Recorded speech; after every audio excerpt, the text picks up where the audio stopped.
Okay. Axial flow compressor பார்க்கலாம். Axial flow compressor பொறுத்தவரைக்கும் பார்த்தோம்னா, இதில வந்து இன்லெட்டும் ஆக்சியல் இன்லெட் தான். Axial inlet. அதுக்கப்புறம் அவுட்லெட்டுமே பார்த்தீங்கன்னா, ஆக்சியல் அவுட்லெட் தான். ஓகே. ஸோ எப்படி சென்ட்ரிஃபியூகல் கம்ப்ரஸருக்கு நம்ம இனிஷியலா வந்து கன்ஸ்ட்ரக்ஷன் எப்படி இருக்குன்னு பார்த்தோமோ, அதே மாரி நம்ம ஆக்சியல் ஃப்ளோக்கு ஃபர்ஸ்ட்டு பார்த்துடலாம். ஸோ அதே மாரி தான் இதுலயும் அந்த ஆக்சிஸ் இருக்குது. ஓகே. ஒரு ஸோ ஃபஸ்ட்டு இதான் அதோட ஆக்சிஸ்னு வச்சுக்கோ. அதுக்கப்புறம் வந்து அதில் எப்படி சென்ட்ரிஃபியூகல் கம்ப்ரஸரில் சென்ட்ரிஃபியூகல் கம்ப்ரஸரை பொறுத்தவரைக்கும் இம்பெல்லரு, டிஃப்யூசரு, அதுக்கப்புறம் வந்து வால் கேசிங் இருந்துச்சோ, அதே மாதிரி இந்த இடத்துல பார்த்தோம்னா inlet guide van. So first வந்து இன்லெட் கைடு வேன். செகண்ட் வந்து ரோட்டார், அதாவது பிளேடு அதாவது ரோட்டார்னே சொல்லிக்கலாம். ரோட்டார். தேர்டு வந்து ஸ்டேட்டார். ரோட்டார் பார்த்தோம்னா ரொட்டேட்டிங் பிளேடுன்னு சொல்லுவாங்க.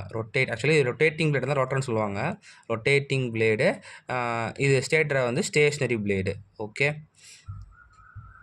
அதாவது எப்படி இருக்குன்னா, இதை வந்து இந்த இதை பார்க்கறதுக்கு முன்னாடி ஒன் டைம் வந்து ஆக்சியல் ஃப்ளோ கம்ப்ரஸரோட கன்ஸ்ட்ரக்ஷன் சொல்லி யூடியூப்பில் பார்த்தோம்னா நமக்கு அந்த இன்னும் கொஞ்சம் ப்ரீஃப் அண்டர்ஸ்டாண்டிங் கிடைக்கும்.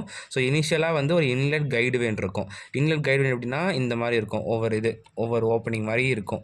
ஸோ வந்து இந்த இடத்துல வந்து ஆப்ரேட் பண்ணி இதை வந்து ஒவ்வொன்றா ஓப்பன் பண்ணுறதுக்காக பண்ணிப்பாங்க. அதாவது இன்லெட் கைடு வேன் ஃபஸ்ட்டு வழியாக இங்கே தான் ஏர் வந்து ஆக்சுவலாக இன்லெட் ஆகுது. ஓகே. ஸோ அதுக்கப்புறம் இன்லெட் கைடு வேனில் வந்துட்டு இந்த இன்லெட் கைடு வேன் எதுக்கு யூஸ் பண்ணுறோன்னா, எனக்கு வந்து ஏர் வந்து இவ்வளோ ஃப்ளோ ரேட் தான் வரணும், அதிகமாக வேணும், கம்மியாக வரணும் அப்படிங்கிற ஒரு சில க்ரைட்டீரியானா இருக்கும். ஸோ அதை வந்து நம்ம பூர்த்தி பண்ணுறதுக்கு இன்லெட் கைடு வேன் யூஸ் பண்ணுறாங்க. இன்லெட் கைடு வேனை பொறுத்து தான் வந்து ஆல்ஃபா 1 இருக்க போகுது. ஏன்னா ஆக்சுவலி என்ன சொன்னேன், ஆல்ஃபாங்கிறது ஏர் வந்து உள்ளே போகிற ஆங்கிள், பீட்டாங்கிறது வேன் எப்படி ஆங்கிள் இருக்குது அப்படிங்கிறது. ஸோ நம்ம எப்படி வந்து இந்த வேனை வைக்கிறோமோ அதை பொறுத்து தான் வந்து உள்ளக்க வந்து ஏர் வந்து மூவ் ஆக போகுது. ஸோ ஃப்ளோரேட்டை மெஷர்ஸ் கூட ரெகுலேட் பண்ணுறதுக்கு யூஸ் பண்ணுறோம் இந்த இன்லெட் கைடு வேனை. அதுக்கப்புறம் வந்து பார்த்தோம்னா அந்த ஆல்ஃபா வந்து மாற்றுறதுக்காக. ஓகே. ஸோ அதுக்கப்புறம் வந்து இதை வரைஞ்சி காமிச்சா புரியதை விட புக்கில் வந்து ஒரு சின்ன டயக்ராம் மாதிரி கொடுத்துருப்பாங்க. அதுலேருந்து சொன்னால் என்ன ஈஸியாக புரியும். ஸோ இந்த இடத்துல போட்டிருக்காங்கல்ல,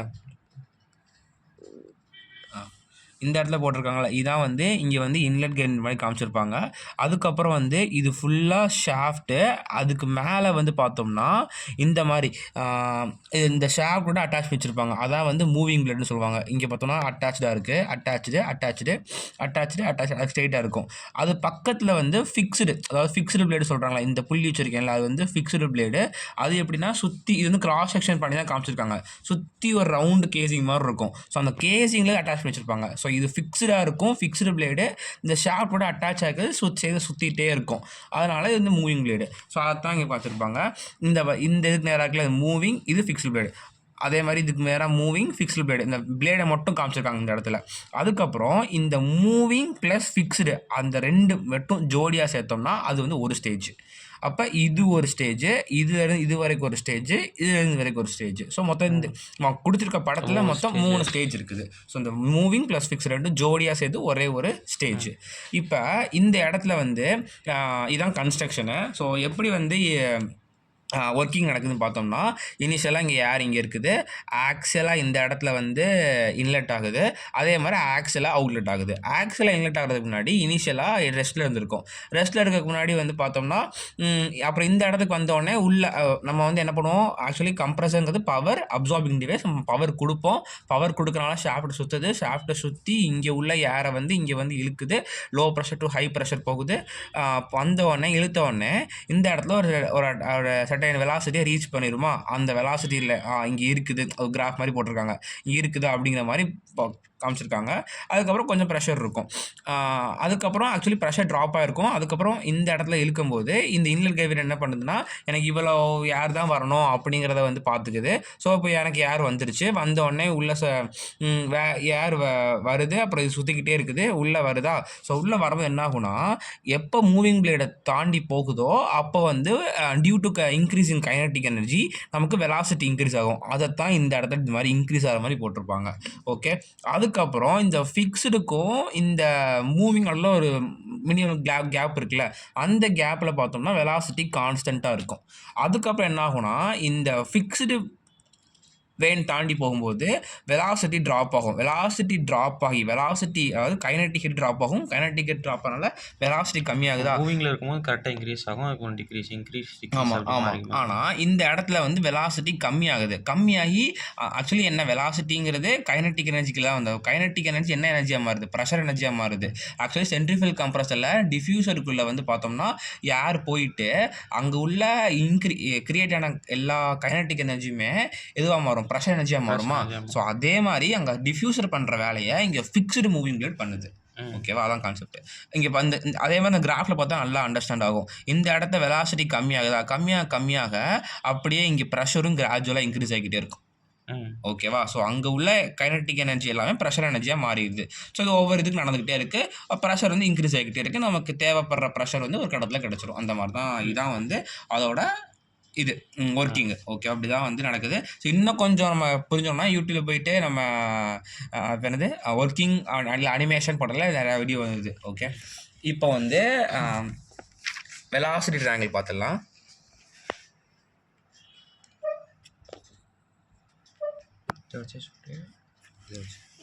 ஸோ ஃபஸ்ட்டு வந்து இன்லெட் கைட் வேன் இருக்குது. அதுக்கப்புறம் இங்கே சும்மா சொன்ன ஒரு புரிதலுக்காக டயக்ராம் போட்டுறேன். இங்கே வந்து ஒரு ஷாஃப்ட் இருக்குது. ஷாஃப்டில் வந்து எல்லாமே என்ன இருக்குது? ஃபிக்ஸ்டு, அதாவது ஃபிக்ஸ்டு இல்லை, ஷாஃப்டில் வச்சுருப்பாங்க. அதாவது ரொட்டேட்டிங் பிளேடு எல்லாமே. ஸோ எங்கன்னா இங்கே இருக்கும். அதுக்கப்புறம் ரொட்டேட்டிங் பிளேடு. ஆமாம், அதை வந்து ஒரே ரோட்டர்னு சொல்லிடுவாங்க. ஓகே, மோஸ்ட் ஆஃப் சம்மில் ரோட்டர்னு சொல்லிடுவாங்க. அதுக்கப்புறம் ஃபிக்ஸ்டு பார்த்தா கேஜிங்கில் இருக்கும். ஓகேவா? இப்போ ஃபஸ்ட்டு அதுக்கப்புறம் வெளியே வந்து ஆக்சல் அவுட்லெட் ஆகுது. ரெண்டுமே ஆக்சல் இன்லெட் ஆக்சல் அவுட்லெட்னால ஆக்சல் ஃப்ளோ கம்ப்ரஸர் பேர் வச்சுருக்காங்க.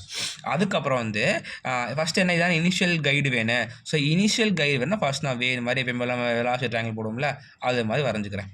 ஓகேவா? ஸோ இது இன்லெட் கைடு வேணும். ஓகேவா? இப்போ இங்கே வந்து இன்லெட் கைடு வேணும், ரோட்டர், ஸ்டேட்டர், அதை 3 பேஸ் பண்ணி தான் வந்து எப்படி இங்கே வெலாசிட்டி ட்ரையாங்கிள் இருக்குது அப்படிங்கிறத காமிச்சிருப்பாங்க. ஸோ நமக்கு வந்து இந்த ரொட்டேட்டிங் பிளேட் ஆக்சுவலி எங்கே வந்து நமக்கு தேவையான ப்ரெஷர்னால் இன்க்ரீஸ் ஆகுது. ஸோ இந்த இடத்துல தான், அதாவது மூவிங்கும் ஃபிக்ஸ்டு, அதுதான் ஒரு ஸ்டேஜ்னு சொல்லியிருக்கோம். ஸோ அப்போ நம்மளோட வெலாசிட்டி ட்ரையாங்கிளில் எப்படி எல்லாம் மாறுது அப்படின்னு அனலைஸ் பண்ணுறதுக்கு இந்த மூவிங் ஃபிக்ஸ்டு ரோட்டர், ஸ்டேட்டர், அதில் எப்படி வெலாசிட்டி, அதாவது அதில் எப்படி வெலாசிட்டி வந்து சேஞ்ச் ஆகுது அப்படிங்கிறது தெரிஞ்சாலே போதும். அதிலேருந்து நம்ம அனலைஸ் பண்ணி எல்லாமே கண்டுபிடிச்சிடலாமா? ஸோ ஆனால் என்ன பண்ணுவாங்க, இன்லெட் கைடு வேனுக்கு இன்லெட் வரும் பார்த்தியா யார், அதோட வெலாசிட்டி ட்ரையாங்கிள் அவ்வளவும் கான்சன்ட்ரேட் பண்ண மாட்டாங்க. இன்லெட் கைடு வேன்லேருந்து அடுத்து எப்போ வெளியே எக்ஸிட் ஆகுதோ, அதாவது இன்லெட் கைடு வேன்ல என்ன ஏர் எக்ஸிட் ஆகுதோ அந்த கண்டிஷன் தான் வந்து ரோட்டாரோட இன்லெட் கண்டிஷன். ஸோ அதனால இதுல இருந்து வெலாசிட்டி ட்ரையாங்கிள் போட ஆரம்பிச்சிருப்பாங்க. ஸோ ஃபர்ஸ்ட் வந்து இன்லெட் கைடு வேன்ல இருந்து இங்க எவ்வளவு ஆல்ஃபா என்ன நம்ம இங்க வேன் ஆங்கிள் வச்சிருக்கோமோ அதை டிபெண்ட் பண்ணி இந்த ஆல்ஃபா 1ல ஏர் வந்து இன்லெட் ஆகும். ஸோ அதை வந்து இங்க ட்ரையாங்கிள போடுறோம். V1. இப்போ இன்லெட்டில் நம்ம என்ன அவுட்லெட் வருதோ அதை தான் டேரெக்டாக எடுத்துக்கிறோம். இன்லெட்டை வந்து நம்ம கன்சிடர் இன்லெட் கைடு வேனோட இன்லெட் தான், இன்லெட் கைடோட எக்ஸிட் ஆகுது பார்த்தியா, அதான் வந்து நம்ம ரோட்டாரோட இன்லெட் எடுத்துக்கிறோம். ஓகே, ஏன்னா அதெல்லாம் அடுத்தடுத்து இருக்குது. ஆமாம், நீ அந்த டயக்ராம் பார்த்தா தெரியும். ஓகே, ஸோ அதுக்கப்புறம் வந்து இந்த அட் ஆங்கிள் ஆஃப் ஆல்ஃபா 1 வருது. ஓகேவா?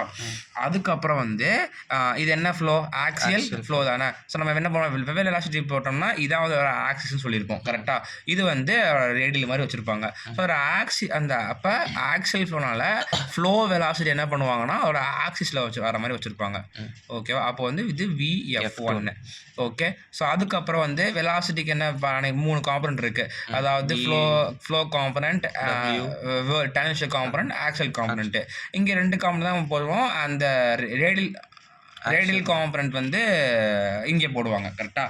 ஸோ இப்போதைக்கு வந்து நம்ம என்ன பண்ணுவோம்னா ஃப்ளோவும் வேர்ல் மட்டும்தான் போடுற மாதிரி பார்த்துருந்தோம். ஸோ ஃப்ளோ வந்து என்ன, வெர்டிகல் காம்பனண்ட், வேர்ல் காம்பனண்ட் என்ன வந்து இந்த சைடில். ஆமாம், but most of the cases வந்து இது மோஸ்ட்லி வராது மீன்ஸ் நம்ம இதை மட்டும் கன்சிடர் பண்ணிப்போம். புரியுதா? ஸோ V1 இங்கே வெர்டிகல் காம்பனண்ட்டு, அதுக்கப்புறம் இங்கே வந்து VW வேர்ல் காம்பனண்ட். இவ்வளோ தூரத்துக்கு வரும். அதுக்கப்புறம் வந்து இங்கே ரிலேட்டிவ் இந்த ரிலேட்டிவ் காம்பனண்ட் எதனால் வருது, அந்த யாருக்கும் இந்த வேனுக்கும் ரெஸ்பெக்டிவாக ஒன்று போடுவோம்ல, ரிலேட்டிவ் வெலாசிட்டின்னு சொல்லுவோம்ல, அதான் relative component VR at the angle of beta 1. Okay. அப்புறம் வந்து இதோட அந்த வேனுக்கு பெரிஃபர் வெலாசிட்டி இருக்கும், அதாவது டான்ஜென்ஷியல் வெலாசிட்டி. அந்த இது பார்த்தோம்னா இந்த எப்பயுமே வந்து இந்த எங்கே ஆங்கிள் ஆரம்பிச்சு எங்கே ஆங்கிள் முடியுதோ அந்த டிஸ்டன்ஸு u1. ஓகேவா? ஸோ இதான் வந்து இன்லெட் கைடு வேனோட outlet velocity triangle which is also act as the inlet triangle for the rotor. So inlet guide வேனுக்கு அப்புறம் என்ன இருக்குது, ரோட்டார் தானே இருக்குது. இந்த டயக்ராம் ஒழுங்காக இருக்காது, இங்கே இதுக்கப்புறம் ரோட்டார் தானே இருக்குது, மூவிங் பிளேடு தானே இருக்குது. ஸோ அதனால் மூவிங் பிளேடு ஒரு வேறு மாதிரி இங்கே இடத்த காமிச்சுக்கிறேன். டவுட் வரலாம், அதாவது இன்லெட் கைட்வேன் இங்கே வருது, ஏன் ரிலேட்டிவ் வெலாசிட்டிக்கு அப்புறம் இங்கே ரோட்டரை போடுறோம், ஏன் வந்து இதுக்கப்புறம் வராதா அப்படின்னு டவுட் வரலாம். இது வந்து நான் நிறைய வேலை பார்த்துட்டேன், எனக்கு கரெக்டான ஆன்சர் கிடைக்கல. ஸோ அதுக்காக ஆன்சர் கிடைச்சா சொல்லுங்கள். அதுக்கப்புறம் வந்து நான் ChatGPT போட்டு பார்க்கும்போது என்ன சொன்னாங்கன்னா, so to get easy understanding அந்த மாதிரி தான் போட்டுருந்துச்சு. ஓகேவா? நம்ம எல்லாம் இங்கேருந்து இதை மூவ் பண்ணி வச்சுக்கிறோமா நம்மளோட ஈஸி கால்குலேஷன் சொன்னால்? அப்படி தான் எனக்கு ChatGPT சொல்லுச்சு. இந்த மாதிரி ஓகே, இது போட்டுக்கணும் ரிலேட்டிவ் வெலாசிட்டிக்கு. அது இங்கே எப்படி v1 வருதோ அதே மாதிரி இந்த இடத்துல v2.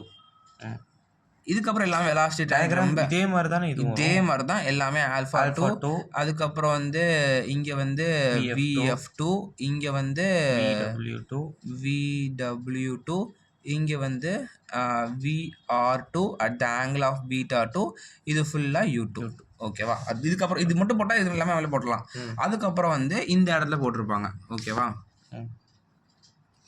இது வந்து என்ன, ஸ்டேட்டார். வந்து ஸ்டேட்டாரோட ஸ்டேட்டார் எங்கே இருக்கும், கேசிங்கில் ஃபிக்ஸ் பண்ணி வச்சுருப்பாங்க ஸ்டேட்டாரை. ஓகேவா? ஸோ அதோட v3 இங்கே இருக்கும். So v3 at the angle of alpha 3, flow velocity vf3, அதுக்கப்புறம் வேர்ல்ட் காம்பனன்ட் vw3, அதுக்கப்புறம் வந்து இங்கே vr3 at the angle of beta 3, இது வந்து u3. ஓகேவா? இப்போ போட்டாச்சு.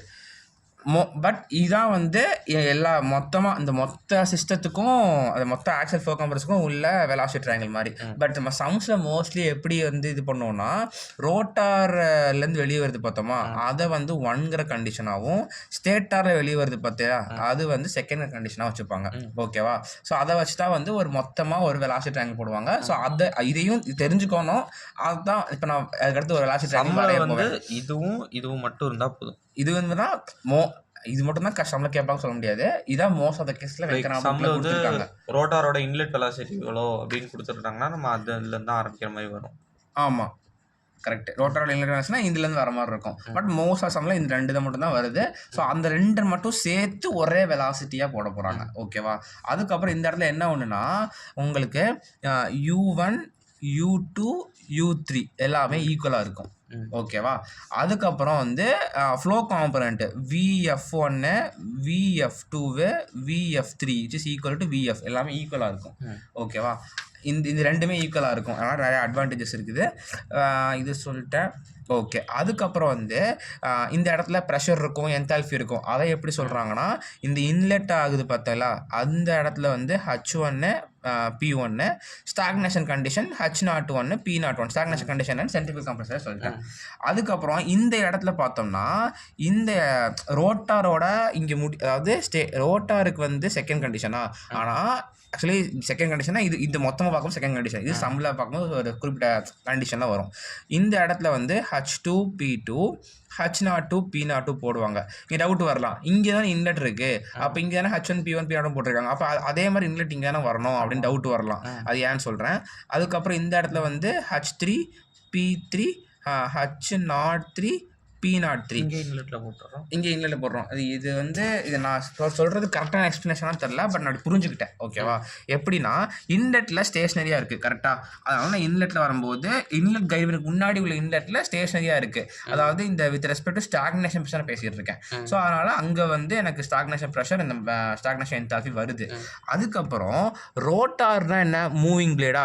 ஸோ மூவிங் பிளேட் முடிஞ்சோடனே நடுவில் வந்து எதுவுமே நடக்காமல் ரெண்டுத்துக்கும் எந்த ஏர் வந்து ஸ்டேஷ்னரியாக இந்த இடத்துல இருக்குமா, ஸோ இப்போ என்ன அர்த்தம், ஃபிக்ஸடுக்கு வந்து ஃபிக்ஸடு என்ன ஸ்டேட்டாருக்கு உள்ளே போகிறதுக்கு முன்னாடி ஒரு ஸ்டாக்னேஷன் கண்டிஷனை வந்து மீட் பண்ணுதா. ஆக்சுவலி ஸ்டாக்னேஷனுங்கிறதே ஃபுல்லாக ப்ராக்டிகல் கண்டிஷன் தான் பேசுவோம், டிசைன் க்ரைட்டீரியாவுக்கு தேவைப்படும்.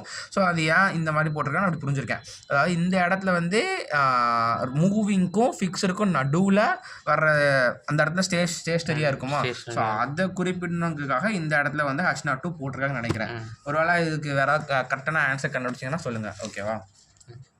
இப்போ இது ரெண்டையும் சேர்த்து ஒரே வெலாசிட்டி ட்ரையாங்கிளில் போடுவோம். ஓகே, ஸோ இந்த இடத்துல வேண்டாம், இந்த இடத்துல நல்லா பெருசாக போடுறேன். ஆக்சுவலி இது ரெண்டையும் கம்பைன் பண்ணியா இல்லை இது ரெண்டும் தனித்தனியாகவே வரைஞ்சிரு? இல்லை, கம்பைன் பண்ணி அது நீ வரைஞ்ச பிறகு உனக்கே புரியும். ஸோ அதுக்கு முன்னாடி வரைகிறதுக்கு பார்த்தோம்னா நான் என்ன சொன்னேன், U1 U2 U3 எல்லாம் ஈக்குவலா. அப்போ இந்த லைனும் இந்த டிஸ்டன்ஸும் ஈக்குவலாக இருக்குமா. ஸோ ஃபஸ்ட்டு நான் வரைஞ்சிக்கிறேன். ஃபஸ்ட்டு இனிஷியலாக இந்த வெலாசிட்டி ட்ரையாங்கிளை மட்டும் ஃபஸ்ட்டு நான் இனிஷியலாக போடுறேன், நல்லா பெருசாக போட்டுக்கோங்க. ஓகே, யூ வரைஞ்சிட்டேன். இது ஃப்ளோ, இது V1, இது வந்து ரிலேட்டிவ். ஸோ இது V1, இது VF1, V1 at the angle of alpha 1, இது வந்து வேர்ல்ட் காம்பனண்ட்டு, இது வந்து VR1, இது பீட்டா 1,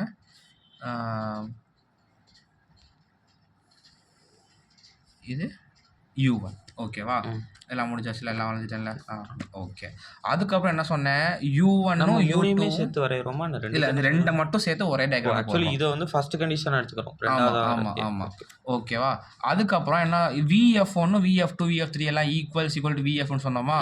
ஸோ அப்போ இங்கே வர்ற VF1 அடுத்து வரைய போகிற VF-ஓட ஓவர்லேப்பில் சேம் டிஸ்டன்ஸ் தானே இருக்கும். ஸோ அப்போ வந்து இந்த உனக்கு மட்டும் ஒரு தெரியுற மாதிரி லைன் போட்டுக்கோ. ஆனால் இது வந்து வெலாசிட்டி ட்ரையாங்கிள் வரக்கூடாது. நான் கூட அதை லைட்டாக பண்ண திக்காக போட்டேன். ஓகேவா, ஸோ இந்த இடத்துல கொஞ்சம் தள்ளி இப்படி போட்டுக்கோ. ஏன் இப்படி ரெண்டையும் கம்பைன் பண்ணி ஒரே இதில் இடத்துல போடுறோம், ரெண்டு வெலாசிட்டி ஒரே தான். ஸோ ஏன் போகிறோம் உனக்கே புரியும், சொல்கிறேன். ஸோ நீ பார்த்தாலே அவங்க அடுத்து புரிஞ்சிடும். ஸோ VF2, அதுக்கப்புறம் இங்கே என்ன இருந்துச்சு, V1 இருந்துச்சா. V1 at the angle of alpha, சரி தப்பா போற பாரு, V2 alpha 2, அதுக்கப்புறம் வந்து இந்த இடத்துல பீட்டா 2 VR2 எல்லாம் போட்டாச்சா. அதுக்கப்புறம் இங்க V2 இருக்கு, இது VF2 வெர்டிகல் காம்பனன்ட் இருக்கு, ஹரிசாண்டல் காம்பனன்ட் இங்க வருமா VW2ன்ட்டு. கரெக்டா, அவ்வளவு தூரம். Okay correct. Okay VW2 VF. ஓகேவா, ஸோ இதான் வந்து கம்பைன்டு ரெண்டையும் சேர்த்து போடுறது. ஸோ இதை யூஸ் பண்ணி தான் நம்ம நிறையா சம் சால்வ் பண்ணுவோம். ஓகேவா, அதுக்கப்புறம் இதில் வந்து பார்த்தோம்னா இல்லை அப்படியே இன்ஃபரன்ஸ் பண்ணிக்கோ, ஆல்ஃபா 2 தான் வந்து கம்மியாக இருக்கும் கம்பேரிட்டிங் டு ஆல்ஃபா 1. அதே மாதிரி பீட்டா 2 அதிகமாக இருக்கும் கம்பேரிங் டு பீட்டா 1. ஓகேவா, அதுக்கப்புறம் இந்த டிஸ்டன்ஸ் இருக்குது பார்த்தீங்களா, டயக்ராமில் விசுவல் ரெப்ரசன்டேஷன் எல்லாமே சமூக அப்ளை ஆகும். நீ சொல்கிற மாதிரி பீட்டா 2 தான் எப்பயுமே கிரேட்டராக வரும், பீட்டா 1. ஆமாம், இப்படி தான் வரும், எப்பயும் இப்படி தான் வரும். ஓகேவா, அது வந்து டிகிரி ஆஃப் ரியாக்ஷன் சொல்லிட்டு ஒரு கண்டிஷன் இருக்குது, அது இன்னும் இதுக்கு அப்புறம் பார்ப்போம். ஓகே, ஸோ இந்த டிஸ்டன்ஸ் இருக்கா, இந்த டிஸ்டன்ஸ் என்ன, VW2 VW1 கழிச்சா கிடைக்கக்கூடிய டிஸ்டன்ஸா. ஸோ அந்த டிஸ்டன்ஸை யூஸ் பண்ணி நிறையா சம் சால்வ் பண்ணுவோம். ஸோ அது முக்கியம். அதுக்கப்புறம் வெலாசிட்டி ட்ரையாங்கிள் சொல்லியாச்சு. அதுக்கப்புறம் ஒர்க் டன்குள்ளே வரலாம். Work done, so work ton வந்து டர்போ மிஷினரிக்கு ஒர்க் டன் ஃபார்முலா வந்து ஆயிலர் ஈக்குவேஷன் பண்ணி வச்சுருக்காங்க. என்னது, VW2 U2 minus VW1 U1. கரெக்டாக, அதுக்கப்புறம் இந்த இடத்துல U2 U1 காமனா, அதனால் VW2 minus VW1 times of U அப்படின்னு வச்சுக்கலாம். அதுக்கப்புறம் இந்த U அப்படியே தான் இருக்கும், இந்த VW2 VW1 மட்டும் இது டிரைவ் பண்ணியிருப்பாங்க. எப்படின்னா, கன்சிடர் இந்த ஆல்ஃபா 2க்கு ஃபஸ்ட்டு ஆல்ஃபா 1க்கு டேன் ஃபார்மில் போடுங்க. tan alpha 1 is equal to opposite by adjacent VF1 இருக்கு. VF1 தான் எனிவேஸ் VFன்னு சொல்ல போகிறேன், அதனால் VF by adjacent VW1. ஓகேவா, இதை வந்து இன் டேர்ம்ஸ் ஆஃப் டேன்லேயும் வச்சுக்கலாம், இன் டேர்ம்ஸ் ஆஃப் புக்கில் வெங்கனா புக்கில் ஃபுல்லாகவே என்ன பண்ணியிருப்பாங்கன்னா காட்டில் கொடுத்துருப்பாங்க. God is nothing but 1/tan. 1/tan தானே. So 1/tan alpha is equal to cot alpha 1 VW1 by VF. Okay, அதுக்கப்புறம் என்ன பண்ணுவாங்கன்னா வித் ரெஸ்பெக்ட் டு ஆல்ஃபா டூக்கு அந்த ட்ரிக்னாமெட்ரி ரிலேஷன் எழுதுங்க. So tan alpha two is equal to opposite by adjacent. Opposite என்ன, இந்த ட்ரையாங்கிளுக்கு opposite VF two. VF two என்ன சொல்கிறேன், விஎஃப்னு சொல்லிக்கிறேன். அட்ஜசன்ட் என்ன, விடபிள்யூ டூ. ஸோ அதே மாதிரி நான் காட் ஆல்ஃபா டூன்னு போட்டேன்னா எனக்கு விடபிள்யூ டூ பை விஎஃப்னு வரும். ஓகேவா? இப்போ எனக்கு இந்த இடத்துல என்ன வேணும், விடபிள்யூ டூ வேணும், விடபிள்யூ ஒன் வேணும். ஸோ இதுதான் என்ன எழுதலாம், VW one is equal to VF cot alpha one. அதே மாதிரி இந்த இடத்துல VW two is equal to VF. இப்போ டேன்ல எழுதுமா காட்டில் எழுதணுமா? டேன்ல இதெல்லாம் எழுதிக்கலாம். பட் வந்து என்ன தெரியல, எனக்கு வந்து நான் டேன் எழுதுறது தான் பெஸ்ட்டுன்னு தோணுது. சரி, வெங்கனா புக்கில் கார்டு தான் போட்டிருக்காங்க. பட் டேன்லேயே போட்டுக்கோம். ஏன்னா நம்ம கேல்குலேட்டரில் போடும்போது வந்து மேபி தப்பு பண்ணலாம் கார்டில். ஆனால் ஈஸியாக போடலாம். அதாவது ஒன்றும் இல்லை, நம்ம டேன் போட்டு 1/, போட்டு போடணும். அவசரத்தில் பண்ணும்போது இது மறக்கலாம் அந்த மாதிரி. ஸோ அதனால் டேனே போட்டுக்கலாம். பட் வெங்கனா புக்கில் கார்டு போட்டிருக்காங்க. ஓகே, அது அப்படியே நான் ஃபாலோ பண்ணிடுறேன். So VF times of cot alpha two. ஓகேவா? அதான் டேன்லேருந்து சொல்லி கொடுத்துருக்காங்க. இப்போ V1 இருக்கு, VW2 இருக்கு. VW2ல VW1 கழிச்சா நமக்கு என்ன கிடைக்கும், VW2 மைனஸ் VW1 போட்டிங்கன்னா VF காமன் எடுக்கலாமா? காமன் எடுத்தோம்னா cot alpha two minus cot alpha one. இப்போ இதை கொண்டு போய் சப்ஸ்டிட் பண்ணுறேன் எங்க. So work done formula can also be written as இந்த மாதிரி VF times of cot alpha two minus cot alpha one into U. சரி, சரி கடுப்பானே, இது டேன்லேயே போட்டு பார்க்கலாமே. ஸோ இங்கே டேன் டேர்ம்ஸ் ஆஃப் டேன், இங்கேயும் டேர்ம்ஸ் ஆஃப் டேன் இருக்கு. அப்படியே 1/tan alpha 2 minus 1/tan alpha 1. ஆமாம், 1/ன்னு வரும். கரெக்டு. ஆமாம். ஸோ அப்படி போட்டால் 1/, ஒரு வேளை ஒரே லைன் எழுதினாலும் எழுதிக்கலாம். நான் ஃபாலோ பண்ணால் காட்டு. ஓகே, ஆமாம். ஆனால் டேனில் போட்டால் தப்பு கிடையாது, எல்லாமே சேம் தான். அதுக்கப்புறம் VF cot alpha two alpha ஒன்னா. இப்போ இது இப்போ வந்து ஆல்ஃபா ஒன் ஆல்ஃபா டூ இருந்தால் இந்த ஃபார்முலா யூஸ் பண்ணி ஒர்க் டன் கண்டுபிடிச்சிடலாம். ஓகேவா? அது மாதிரி இன் டேர்ம்ஸ் ஆஃப் பீட்டா அதே மாதிரி இந்த இங்கே பாரு, பீட்டாக்கள் என்ன ஆகும், பீட்டா ஒன்றுக்கு திரும்ப அதை எழுதிடுறேன். இது ஒரு ஒர்க் டன் ஃபார்முலா, இங்கே ஒரு ஃபார்முலா இருக்குது. அதுக்கப்புறம் வந்து வேறு எழுதிடுறேன், டேன் பீட்டா ஒன் எழுதுலன்னா பீட்டா ஒன் இந்த ட்ரையாங்கிளா விஎஃப் ஒன் டிவைட் பை, ஒரு நிமிஷம், இந்த இடத்துல எப்படி வருதா, so tan beta one is equal to opposite by இந்த அட்ஜசன்ட்டா, இந்த அட்ஜசன்ட்டுக்கு பை U, இதை வந்து U1 U2 U2. ஆமாம். அப்போ VF VF சேம்ல எல்லாமே சேம் உனக்கு U minus VW1 U minus VW1 இப்படி வருதா? ஓகே. அப்புறம் tan பீட்டா டூ வந்து ஆக்சுவலி நான் இதை செஞ்சு பார்க்கலாம், இப்படி தான் வந்திருக்கும். நான் ஒரு இதில் வச்சுக்கிட்டேன், இப்போ தான் இந்த மாதிரி வருது புரியுது. அதுக்கப்புறம் VF tan பீட்டா டூனா என்ன வரும், இந்த ட்ரையாங்கில் யூவில் VW2 கழிக்கணும். அப்போ யூவில் VW2 கழிச்சாச்சு. இப்போ இல்லை என்ன வேணும், VW இது வேணுமா? சரி, VW1 தேவை. அப்போ நான் வந்து வெங்கனா சொல்கிற மாதிரி நான் வந்து காட்லேயே போயிடுறேன். Cot beta one is equal to U minus VW1 by VF. Cot beta two is equal to UW2 by VF. இப்போ வந்து VF காட் பீட்டா ஒன் போட்டேன்னா VW1 இங்கிட்டு வந்துருச்சு. VW1 எங்கிட்டே இருக்கட்டும். இந்த இதை இங்கிட்டு மைனஸ் கொண்டதுன்னா இது மைனஸு, இது ப்ளஸ் யூவு இதுதானே வரும். ஆமாம், VW1. அப்போ எனக்கு என்ன கிடைக்குது, VW1 இது வர இங்கே minus, VW1 is equal to U minus VF cot beta. இந்த இடத்துல வந்து மைனஸில் இருக்கும், இந்த இடத்துல வந்து இது இங்கிட்ட வந்தால் மைனஸு. ஸோ அப்போ வந்து ப்ளஸ்ஸு ப்ளஸ் கரெக்டாக VW1 is equal to U minus VF cot beta 1 வருமா? ஓகே. ஸோ அதே மாதிரி VW2 is equal to U minus VF cot beta 2 வரும். கரெக்டு. ஸோ இந்த VW2லையும் VW1 இது பண்ணால் என்ன வருது, எதையும் காமன் எடுக்க முடியாது. இது போட்டு பார்க்கலாம். VW2 பட் இந்த டெரிவேஷன்லாம் தேவையில்லை. பட் இவர் சார் என்ன சொன்னார்னா, இதெல்லாம் எப்படி வந்துச்சுன்னு தெரிஞ்சிட்டிங்கன்னா உங்களுக்கு சம் இப்படி கொடுத்தா போட்டுடலாம் அப்படின்னாரு. அதனால் ஒன் டைம் சொல்லிடுறேன்.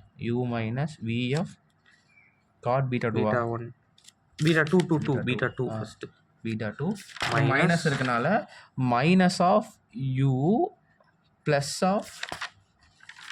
தானே VF காட் பீட்டா 1 வருமா? Yes correct. இப்போ இதுவும் கேன்சல் ஆயிரும். மல்டிப்ளைட் பை யூ வராதா என்ன? ஒரு டர்ம் தானே எழுதுறேன். ஓ இப்போதைக்கு இப்படி எழுதிக்கிறேன். ஓகேவா? இப்போ எழுதிட்டேன்னா உனக்கு விஎஃப் காமனாக எடுத்துன்னு வச்சுக்கோயேன், என்ன வரும்? Cot beta 1 minus of cot beta 2ன்னு வரும். மைனஸ் ஆஃப் ஓகேவா? அப்போ ஒர்க் டன் எப்படி எழுதிக்கலாம்? என்னவா இருக்குது ஃபஸ்ட்டு? VW2 மைனஸ் VW1 யூன்னு இருக்குது. அதே ஃபார்முலா தான் கிட்டத்தட்ட வருது. என்னது?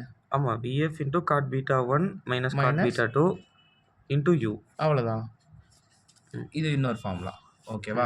ஸோ இங்கே வந்து α2 α1 வருது, இங்கே β1 β2 வருது. ஓகேவா? அதுக்கப்புறம் ஒர்க் டன் எப்படி எழுதிக்கலாம் நம்ம? இது ஹோல்டிங் த டேர்ம்ஸ் ஆஃப் இது எழுதிக்குவேன். இன் டேர்ம்ஸ் ஆஃப் என்தால்பி எழுதணும்னு வச்சுக்கோயேன். H03 minus H01 எழுதிக்கலாமா? அதுக்கப்புறம் வந்து ஒர்க் டன்னை வந்து CP times of T03 minus T01 போட்டுக்கலாம். ஒருவேளை கொஷினில் வந்து இந்த 2 கண்டிஷன் தான் சொல்கிறாங்கன்னா நம்ம வந்து H02 மைனஸ் H01 போட்டுக்கலாம். டிபெண்ட்ஸ் ஆன் சம்மு. மொத்தமாக சொல்லாமல் இந்த மாதிரி சொல்லிடலாம். சம் போடும்போது ஒவ்வொரு இது மாறும். ஓகே. ஸோ அதுக்கப்புறம் வந்து அந்த இந்த டயக்ராம் இருக்குல்ல, கிராஃப், எஸ், அந்த டெம்பரேச்சர் என்ட்ரோபி கிராஃப்.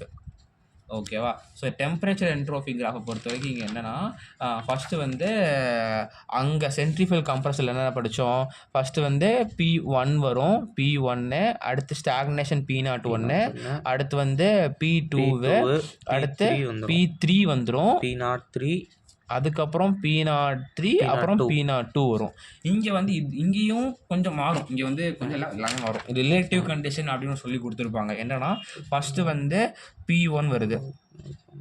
ஏன்னா பென்சிலில் போட்டால் நீங்கள் தப்பு பண்ணாமல் அழைச்சிக்கலாம். இந்த பென்சிலே போட்டுட்டா சார் பென்னில் போய் அழைச்சிக்கலாம். அதுக்கப்புறம் P01, அதுக்கப்புறம் வந்து ஸ்டாக்னேஷனு 2, அதுக்கப்புறம் வந்து 2க்கு அப்புறம் வந்து அப்படி தான் இங்கே படிச்சிருந்தோம். ஆனால் இங்கே வந்து இங்கே ரிலேட்டிவ் கண்டிஷன் ஒன்று சொல்லுவாங்க புதுசாக. ஓகேவா? P02 relative. இது ஏன் ரிலேட்டிவ்? ஆமாம். அதுக்கப்புறம் வந்து P01 ரிலேட்டிவ்னு ஒன்று சொல்லுவாங்க. அதுக்கப்புறம் வந்து இது ஸ்ட்ரைட்டாக அப்படி வரும். ஓகேவா? P3, அதுக்கப்புறம் வந்து P02, அதுக்கப்புறம் வந்து P03 வரும். அதுக்கப்புறம் தான் P02 வருவாப்புல. ஓகேவா? மோஸ்ட்லி இந்த கிராஃப் வந்து நம்ம எந்த ஒரு சம்லையும் யூஸ் பண்ண மாட்டோம். ஆனால் வந்து சார் வந்து இந்த கிராஃப் வந்து கண்டிப்பாக போகணும்னு சொல்லியிருந்தாரு. அதான் சொல்கிறேன். ஓகே. ஸோ இனிஷியலாக என்ன ஆகும்? ஸ்டாக்னேஷன் கண்டிஷனில் இருக்கா, சென்ட்ரிஃபுகல் கம்ப்ரஸர் சொல்லி கொடுத்த மாதிரி தான். ஸோ ஸ்டாக்னேஷனில் இருக்குது, அப்போ வந்து வெலாசிட்டி 0வாக இருக்கும். ஸோ அதுக்கப்புறம் வந்து உள்ள சுற்றின பிறகு ப்ரெஷர் ட்ராப் ஆகும். So go to P1. Okay. So அது மாதிரி இன்னொன்று எப்பவுமே ஸ்டாக்னேஷன் ப்ரெஷர் தான் அதிகமாக இருக்கும் கம்பேர்ட் டு திஸ். ஸோ இதுக்கு இந்த இடம் வந்து 0.1 இருக்கும். ஸோ இந்த இடம் 1. அதுக்கப்புறம் என்ன பண்ணுறேன்? நல்லா சுத்த வைக்கிறேன். ஸோ சுத்த வைக்கும்போது எனக்கு வந்து யார் வந்து உள்ளக்க வரும்போது இந்த மூவிங் அண்ட் ஃபிக்ஸரை தாண்டிடுச்சுன்னா ஒரு சர்டன் ப்ரெஷரை போய் ரீச் ஆகிடுமா? ஸோ சர்டன் ப்ரெஷர் ரீச் ஆகிடுச்சுன்னா செகண்ட் ப்ரெஷர் 2ங்கிற ப்ரெஷரை போய் ரீச் ஆயிடுச்சு. ஸோ வந்து இது வந்து ஐசென்ட்ரோபிக் கம்ப்ரஸ் பண்ணுறோம், இதை வந்து அடியாபேட்டிக்காக பண்ணுறோம். ஸோ 2ங்கிற கண்டிஷன். ஓகேவா? அதுக்கப்புறம் 2, 2, 3 இதை வந்து நம்ம based on sum. Inlet guide vane 2 வந்து ரோட்டரு, 3 வந்து வாட்டர் மூவிங். 2 3 ரிலேட்டிவ் அதெல்லாம் அது சொல்கிறேன் என்னன்ட்டு. So inlet guide van, ரோட்ரு, stator அப்படின்னு புரிஞ்சுக்கலாம்.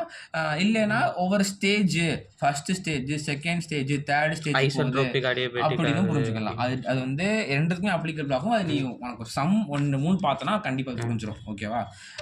அதுக்கப்புறம் வந்து போயிடுச்சா? போனதுக்கப்புறம் என்ன சொன்னோம்? எப்பயுமே ஆக்சுவலுக்கும் என்னது இந்த ஸ்டாக்னேஷனுக்கும் வரும்போது ஐசென்ட்ரோபிக்காக தானே போகுது. ஸோ அது ஐசென்ட்ரோபிக் காமிக்கனால இந்த இடம் ஐசென்ட்ரோபிக்காக போகுது. ஓகேவா? ஸோ 03. அதுக்கப்புறம் வந்து இந்த இடம் கான்ஸ்டண்ட்டாக தானே இருக்கும் படித்தோம். ஸோ கான்ஸ்டண்ட்டாக வந்து 02. அதுக்கப்புறம் ஆக்சுவலி இது ஆக்சுவலி இது வந்து இங்கே போட்டிருக்கணும். இது வந்து இங்கேயும் ஸ்ட்ரைட்டாக வரணும். அதுக்கேற்ற மாதிரி இது ஃபஸ்ட் ரிகர்வ் போட்டிருக்கணும். ஓகேவா? ஸோ இங்கே நாட் 2 வரும். ஸோ அது மாதிரி ரெஸ்பெக்டிவாக இங்கே எடுக்கிறது டெம்பரேச்சர் நாட் 1, இங்கே T1. அதுக்கப்புறம் இதோட டிஃபரன்ஸ் அங்கே சென்ட்ரிஃபியூகல் கம்ப்ரஸர் அங்கே படிச்சோன்னா கொஞ்சம் ஸ்பீடாக போகிறேன். ஸோ இங்கே வந்து V1² / 2CP வரும். அதுக்கப்புறம் இதை பார்த்தோம்னா V3 எப்படா 2 தான் எடுக்கிறோம் இங்கே ஓ இந்த இடத்துல இந்த இடத்துக்கும் பார்த்தோன்னா V3/2CP². நீ சொல்ற மாதிரி இந்த இடத்துக்கு பார்த்தோம்னா V2/2CP² போட்டிருக்கோம். ஓகேவா? ஒருவேளை இன் டேர்ம்ஸ் ஆஃப் என்தால்பி சொல்றேன்னா என்ன வந்திருக்கும்? இங்கே எழுதிடுறேன். T01 - T1 பார்த்தீங்கன்னா V1² / 2CP. அது மாதிரி H01 - H1 பார்த்தோம்னா V1² / 2 மட்டும்தான் வரும். சிபி வராது. அது சென்ட்ரிஃபியூகல்ல பார்த்தா இந்த இடத்துல நாட் 2 ரிலேட்டிவ் கண்டிஷன் இருக்கு, இந்த இடத்துல ரிலேட்டிவ் கண்டிஷன் இருக்கு. அப்போ என்னன்னு சொல்லிடுறேன். ஃபுல் ஐசென்ட்ரோபிக்கா பண்ணேன்னா எனக்கு வந்து ஃபுல் ஐசென்ட்ரோபிக்கா பண்ண இந்த மாதிரி இருக்கும். அதெல்லாம் பாயிண்ட்ஸ் மார்க் பண்ணிக்கலாம். அதில் பாயிண்ட் அதாவது 2 not 1 1 not 2 relative, not 1 relative, அப்புறம் 3 அதுக்கப்புறம் நாட் 3 வரும். ஓகேவா? இந்த நாட் 2 வந்து ஐடியெல்லாம் வராது. ஓகே, இதுக்கு கான்செப்டுவலாக நான் யாராவது யூடியூப் சேனல் பார்த்துட்டேன். அதுக்கப்புறம் சார்ட்டையும் கேட்டேன், அவர் எதுவும் சொல்லலை. அதனால் இந்த மாதிரி ஐடியெல்லாம் பண்ணுறோம். ஸோ ஐசென்ட்ரோபிக்காக இருக்குது அப்படி புரிஞ்சுக்கிட்டேன். அதுக்கப்புறம் ரிலேட்டிவ் கான்செப்ட் எப்போ வரும்னா, இந்த இடத்துல நம்ம என்தால்பி இந்த இது கண்டுபிடிக்கணும்னா V1² போடுறோமா, அப்போ H01 - H1 = VR1² / 2 போட்டால் நமக்கு ரிலேட்டிவ் என்தால்பி கிடைக்கும். ஓகேவா? அந்த இதாவது ரிலேட்டிவ், அதாவது இதுக்கு நேரம் இந்த நாட் 2 ரிலேட்டிவ் இருக்குல்ல, அதுக்கு நேரம் அப்படி எடுத்தேன்னா உனக்கு ஒரு டெம்பரேச்சர் கிடைக்குமா?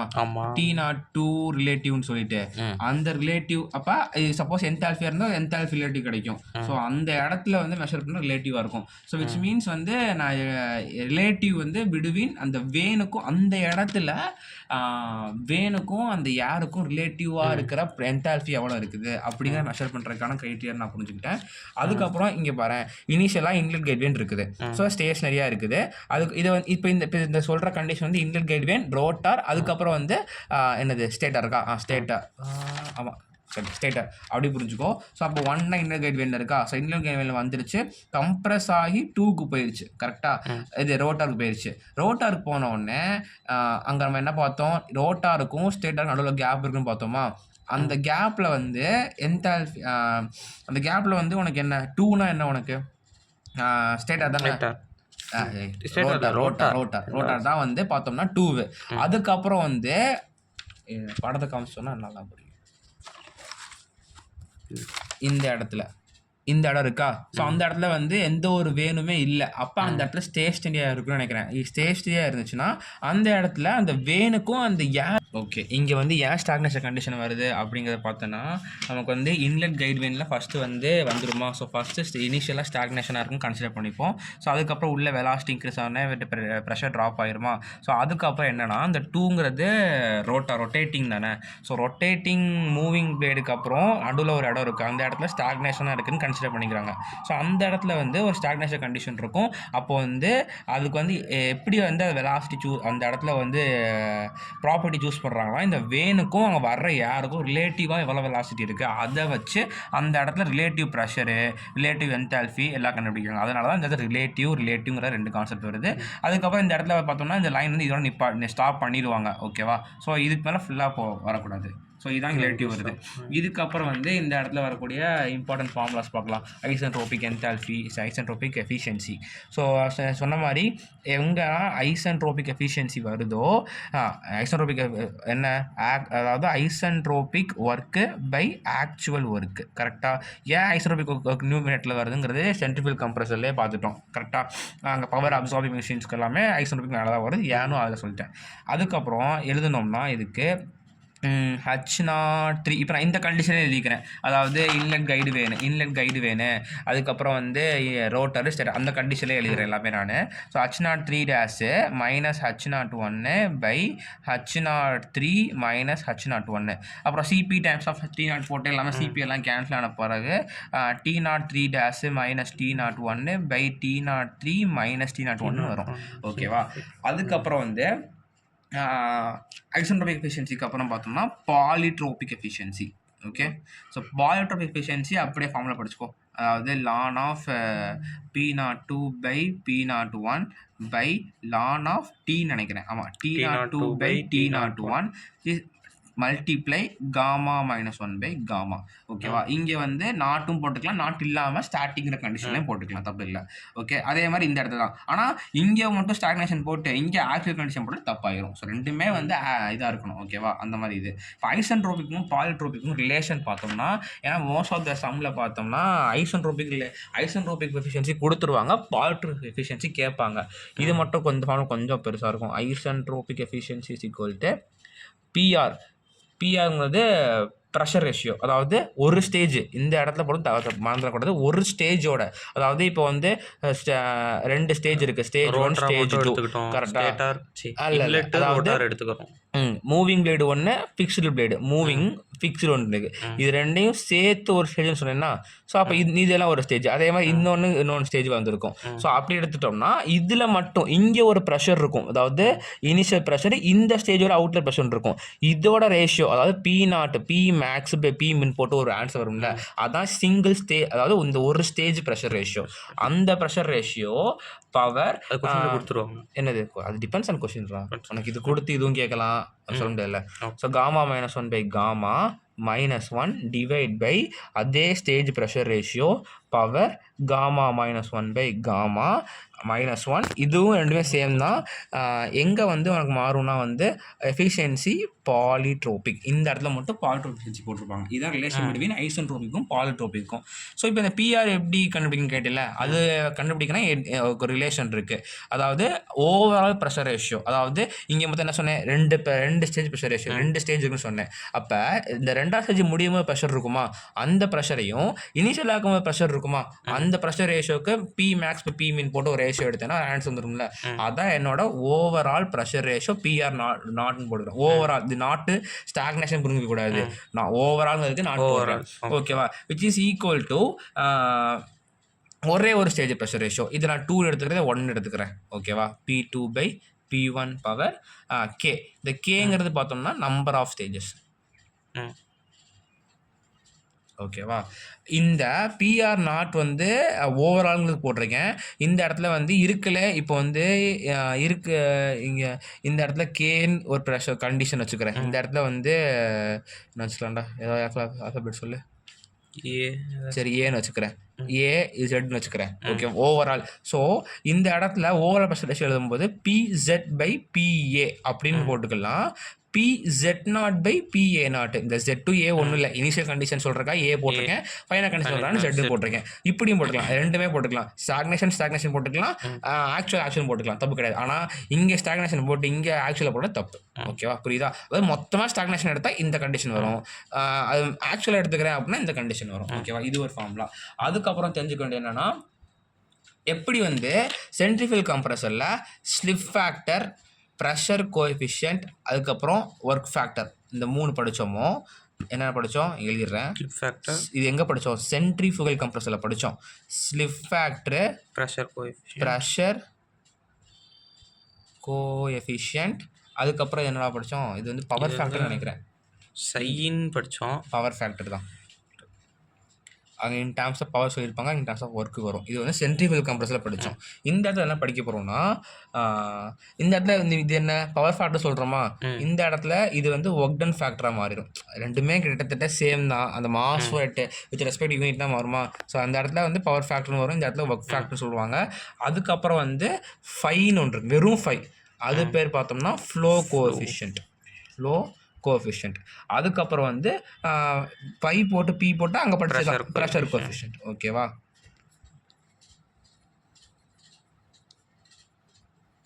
ஓகே. இந்த ஒர்க் ஃபேக்டர் என்ன சொல்லுதுன்னா, எனக்கு நான் ஐடியலாக வச்சுருப்பேன், ஐடியலாக போட்டு எனக்கு இவ்வளோ ஒர்க் தான் வரும் அப்படின்னு அஸ்யூம் பண்ணுறேன் அப்படின்னு வச்சுருப்பேன்னா, அந்த ஒர்க்கு டிவைட் பை ஆக்சுவலாக எனக்கு எவ்வளோ வந்திருக்கு, மல்டிப்ளை தான் பண்ணணும். என்னது டிவைட் பண்ணணும். எப்படி நீ எஃபிஷியன்சி இல்லையோ அது மாதிரி தான் இதுவும். ஓகேவா? அது ஏன்னு சொல்கிறேன். இப்போ ஒர்க் டன் வந்து எனக்கு இவ்வளோ வரும் அப்படின்னு சொல்லி ஒன்று வச்சுருப்பேன். ஓகேவா? அந்த ஒக்டன் நியூமரேட்டர்ல போட்டுட்டு, நீ வந்து பம்புங்கிற பாரு சென்ட்ரிஃபியூகல் சென்ட்ரிஃபியூகல். கம்ப்ரசர் வந்து கம்ப்ரஸ் பண்ணி எனக்கு இவ்வளோ ஒர்க்கு தந்திருக்கு ஏர் மேல அப்படின்னு சொல்லிட்டு ஒர்க் வரும் பார்த்தியா? அந்த ஒக்டன். இந்த ஒக்டன் வந்து நீ ஏன் ஐடியலா கண்டுபிடிச்ச ஒக்டன் போட்டுருவ. இந்த கீழ போடுற பார்த்தியா ஒக்டன்னு, அதான் வந்து இங்க ஃபார்முலா சொன்னேன்ல. VW2 U2 இந்த ஃபார்முலா. ஸோ அதோட இத போடுவோம். ஓகேவா? ஸோ ஆக்சுவலி வந்து என்ன? இந்த இது வந்திருக்கும். ஸோ அப்படி போட்டேன்னா எனக்கு வந்து இது 2ம் சேமா இருந்தா எனக்கு ஒர்க் ஃபேக்டர் என்னவா இருக்கும்? 1ன்னு இருக்கும். அப்ப 100% எஃபிஷியன்சின்னு இருக்கும். கரெக்ட்டா? இப்போ ஒரு வேளை இங்க வந்து 0.9 வருதுன்னா, எனக்கு நான் வந்து ஒரு 100 கிலோ ஜூல் வந்து ஒர்க் நடக்கணும்னு வச்சிருக்கேன். ஆனா எனக்கு 90 கிலோ ஜூல் தான் கிடைச்சிருக்குது. விச் மீன்ஸ் அப்ப என்ன வந்து எனக்கு 0.9 வரும். அதாவது எனக்கு 90% மட்டும் தான் வந்து வந்திருக்குது. மிச்ச 10% எங்க போயிருக்குன்னா, அந்த கண்டிப்பா 90% வராது. 0.7, 0.8 வரும். ஓகேவா? ஐடியல் கண்டிஷன்ல பேசுறேன் நான் இப்ப. இந்த 10% எங்க போயிருக்குன்னா, அந்த லாஸஸ் இருக்குல்ல, ஃப்ரிக்ஷன் லாஸ், பவர் அந்த பேக்லோ அந்த மாதிரி நிறைய லாஸஸ் இருக்குல்ல, அந்த லாஸஸ்ல போயிரும் எல்லாமே. ஒரே ஒரு டவுட்டு. இப்போ 100 ஒர்க் டன் வருது. இப்போ 9 கிலோ 100 ஒர்க் டன் வந்து வரும்னு நான் வரும் வச்சிருக்கேன் நான் ஐடியலா. வச்சிருக்கேன். ஆனா 90 தான் வருதுன்னா, இதை டிவைட் பண்ணா 1 பாயிண்ட்ல போயிடாது? என்னது? 100/90ன்னா 1 பாயிண்ட்ல போகாது? அப்படி சொல்றியா? ஆமால, இரு வரேன். Work done by actual work டன்னு. பாஸ் பண்ணுவோம். Okay, actually thanks for clarification. இங்கே வந்து நான் தப்பாக சொல்லிட்டேன். ஃபஸ்ட்டு டவுட் வந்துச்சு. இந்த இடத்துல வந்து ஆக்சுவல் ஒர்க் டன் ஃபேக்டருங்கிறத பார்த்தோம்னா ஆக்சுவலாக வருது பார்த்தியா? அதாவது ஆக்சுவலாக இதான் வரணும் அப்படின்ட்டு. அந்த ஆக்சுவலு பை ஐடியல் ஒர்க்கு. அப்போ நான் சொன்ன மாதிரி இந்த இடத்துல ஐடியல் வந்து 100 கிலோ ஜூலு, இது வந்து 90 கிலோ ஜூலு அப்படின்னு வந்தால் 0.9 வருமா? அதாவது 100% நடக்கிற இடத்துல 90% நடந்திருக்குது. ஸோ அந்த மாதிரி இடத்துல கொஷினில் வந்து உனக்கு ஒர்க் ஃபேக்டர் அப்படின்னா கொடுத்துருப்பாங்க. அப்போ என்ன பண்ணோம்னா நம்ம வந்து ஒர்க் டன் கண்டுபிடிப்போம்ல. ஸோ கண்டுபிடிக்கும் போது VW2 VW1 times of U போட்டுருப்போமா? அந்த ஜஸ்ட் மல்டிப்ளை பண்ணிக்கோ இதை. ஓகேவா? மல்டிப்ளை பண்ண என்ன அர்த்தம்? 100% வந்துங்க அர்த்தம். மல்டிப்ளை பண்ணனா 90% மட்டும் வருது, அந்த மாதிரி எடுத்துக்கிறது. அதுக்கப்புறம் ஃப்ளோ கோஎஃபிஷியன்ட் வந்து ரிலேஷன் பிட்வீன் VF/U. எப்படி VF/U ஞாபகம் வச்சுக்கிறதுனா, இந்த டயக்ராம் இருக்குல்ல, இந்த VF பை திஸ் U அப்படி நான் வச்சுக்கிறேன். ஓகேவா? VF/U. அதுக்கப்புறம் வந்து ப்ரெஷர் கோஎஃபிஷியன்ட்டுக்கும் அப்படியே சொல்லிட்டாங்க. அதாவது change in enthalpy rice in stagnation condition மட்டும்தான். ஓகே, சேஞ்ச் இன் இது in stagnation condition by U square by 2. ஓகேவா? ஸோ இது வந்து ப்ரெஷர் கோஎஃபிஷியன்ட்ல ஃபார்முலா. இது வந்து எதுக்கு யூஸ் ஆகும்னா, இந்த 3மே பார்த்தோம்னா இந்த ஏதாவது இப்போ U தெரிஞ்சிருக்கும், VF தெரியாது. கரெக்டா? ஸோ அந்த மாதிரி கண்டுபிடிக்கிற நேரத்துக்கு இந்த மாதிரி 3மே யூஸ் பண்ணிப்பாங்க. ஓகே. ஸோ அதுக்கப்புறம் இதெல்லாம் முடிஞ்சுச்சு. ஒரு சின்ன கான்செப்ட் இருக்கு. டிகிரி ஆஃப் ரியாக்ஷன் ஒரு concept. Degree of reaction RN போட்டுக்கிறேன். ஓகேவா? அது என்னன்னா நம்ம CO1லேயே அதில் பேசிக் ஃபுல்லாக பார்த்துருப்போம். இந்த இடத்துல வந்து பேசிக் சொல்லிடுறேன். டினாமினேட்டர் என்ன வரும்னா, அதாவது நம்ம கொடுக்குற எனர்ஜியை ஒரு அமௌண்ட் ஆஃப் எனர்ஜியை ஃபுல்லாக மாற்றுது. கரெக்டாக? அதில் ஸ்டாட்டிக் எனர்ஜியும் இருக்கும், டைனமிக் எனர்ஜியும் இருக்கும். ஓகே, அந்த டோட்டல் எனர்ஜி அதாவது ஸ்டாட்டிக் ப்ளஸ் டைனமிக் ரெண்டையும் சேர்த்து வர எனர்ஜி டினாமினேட்டரில் இருக்கும். நியூமரேட்டரில் ஸ்டாட்டிக் எனர்ஜி மட்டும் இருக்கும். ஓகேவா? ஸோ இது வந்து எதுக்கு இந்த டிகிரி ஆஃப் ரியாக்ஷன்ங்கிறத வந்து கொண்டு வந்தாங்கன்னா, இப்போ சப்போஸ் டிகிரி ஆஃப் ரியாக்ஷன் 0வா இருக்குன்னு வச்சுக்கோங்க. ஓகே, அப்போ என்ன அர்த்தம்? ஸ்டாட்டிக் 0வா இருக்கு. கரெக்டா? ஸ்டாட்டிக் 0வா இருந்தாலும் ஸ்டாட்டிக் எனர்ஜி ட்ரான்ஸ்ஃபர் எதுவுமே நடக்கலை. இப்போ டைனமிக் மட்டும் தான் நடந்திருக்குது அப்படின்னு சொல்கிறாங்க. அப்போ வந்து டைனமிக் மட்டும் நடந்திருக்குன்னா அங்கே தேவையான ஒர்க் நடந்திருக்குது. அதுக்கப்புறம் இது ஆக்சுவலி CO1 நல்லா தெளிவாக படிச்சிருந்தேன். அதை வச்சு டைனமிக் ஒர்க் நடந்திருக்கா, டைனமிக்னா என்ன, அதாவது ரோட்டா சுற்றி இருக்கா சுற்றலையா அப்படிங்கிறத அனலைஸ் பண்ணுறதுக்காக தான் படித்தாங்க. இன்னும் டீப்பாக இருக்குது, அது CO1ல் இருக்கும்.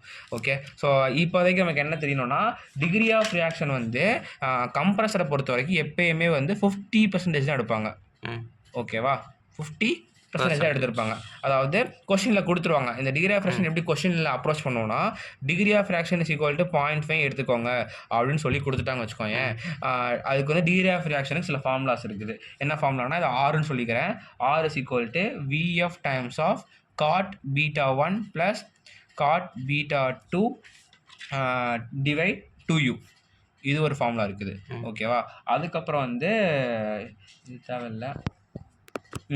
இன் 1 minus of VF cot alpha 2 plus cot alpha 1 alpha 1 alpha 2 வச்சுக்கோ alpha 1 cot alpha 2 divide by 2u அதாவது in terms of beta போட்டால் 1 மைனஸ் வராது in terms of beta alpha போட்டால் 1 மைனஸ் வரும் ஓகேவா இதுலேருந்து என்ன சொல்லுவாங்கன்னா கடைசியில் வந்து இதான் டிகிரி ஆஃப் ஃப்ரீக்ஷன் கொடுத்தா இதை போட்டு அதுலேருந்து நீ ஏதாவது ஆங்கிள் கண்டுபிடிக்கணும் இந்த மாதிரி கண்டுபிடிக்கணும் அப்படின்னு சூஸ் பண்ணிக்கலாம் அதுக்கப்புறம் முக்கியமானது ரொம்ப யூஸ்ஃபுல்லாக இருக்கும் சம் சால்வ் பண்ணும்போது டிகிரி ஆஃப் ரியாக்ஷன் 0.5 அப்படின்னு கொடுத்துட்டாங்கன்னா which implies alpha 1 is equal to beta 2 beta 1 is equal to alpha